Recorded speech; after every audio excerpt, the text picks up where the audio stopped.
বাংলাদেশের শ্রেষ্ঠ সন্তান প্রবাসীদের এক করুণ সংকটের কথা তুলে ধরতে।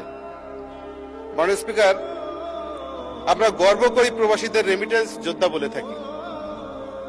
প্রতি বছর তারা বিলিয়ন বিলিয়ন রেমিটেন্স পাঠিয়ে আমাদের দেশের বৈদেশিক মুদ্রার রিজার্ভকে সচল রাখছে।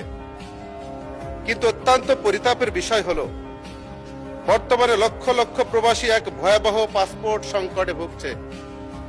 মাননীয় স্পিকার, সরকার এমআরপি পাসপোর্ট বন্ধ করে দিলেও কারিগরি এবং নথিপত্র জটিলতায় তারা ই পাসপোর্ট পাচ্ছেন না। সমস্যাটি অত্যন্ত তুচ্ছ এবং ছোট মনে হলেও এর প্রভাব অত্যন্ত ভয়াবহ। একজন প্রবাসী 5 বছর, 10 বছর, 15 বছর আগে যে তথ্যে পাসপোর্ট করেছিলেন, বর্তমান এনআইডি, জন্ম নিবন্ধন এবং তার সাথে সামান্য বানানোর অমিল, বছরের অমিলের কারণে তারা তাদের পাসপোর্ট নবায়ন করতে পারছে না, আটকে আছে।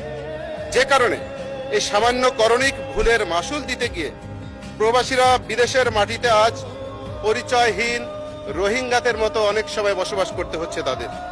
তাদের কাজের পারমিট নবায়ন হচ্ছে না, তারা কাজ হারাচ্ছেন। এমনকি অনেককে এই জটিলতার কারণে জেলেও যেতে হচ্ছে।